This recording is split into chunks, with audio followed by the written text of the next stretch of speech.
University of Florida with the Bachelor of Science in Business Administration, and I became a supervisor for 3 final assembly cells. And then one day, about 12 years after that, somebody tapped me on the shoulder and said, hey, we're looking to do some rotational roles into human resources. We're trying to change the way HR works, not to be so clerical and administrative, but more business partner-like. So it sounded like a great thing. I went ahead and did that, and I've actually made that career shift and been in HR for 18 years. I've been mostly HR generalist roles and HR manager type roles. I've done a lot of project work, and I now currently work for corporate in an Odeon Learning Center of Excellence as their Director of Operations.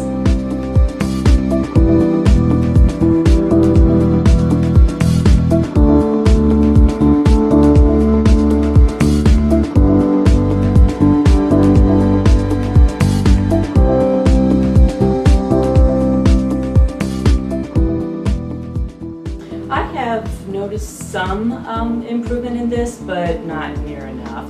I think that it's really key that the highest levels of the company, the CEO and the board, need to understand why you would need and want to have women in those top leader positions.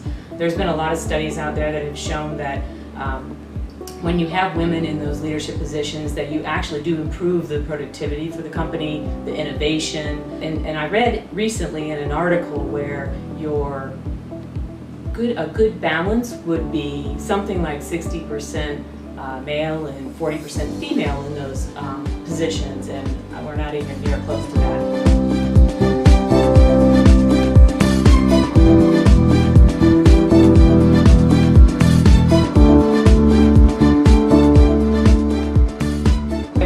I think that it is different in different regions. So if you're in India or you're in China, I think it's different than if you're in the US. In the US, we have some laws and regulations that may be more strict.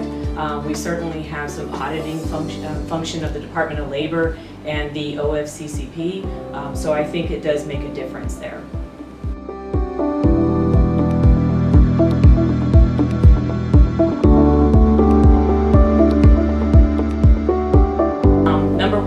I think that you need to educate your managers, and I think you need to partner with them. You need to not just throw things over the wall at them and say do not discriminate.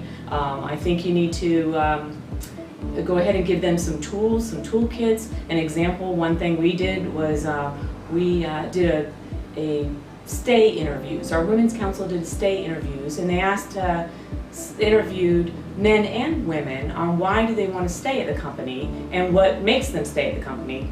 And a lot of it was around career and flexible work and work-life balance type of things. But we came up with a tool for managers on productive conversations, and what gave them some feeder questions and things that they could do with their employees. So it will help both men and women, but we noticed that the women are especially needing that kind of conversation with their managers. And the second thing is, I think that HR needs to keep an open door policy for issues. So if someone comes in with it, I know that everybody's busy, but if somebody comes in with an issue, you absolutely need to not shove it under the rug. You do not want to have issues that are handled outside. You'd rather handle them yourselves inside.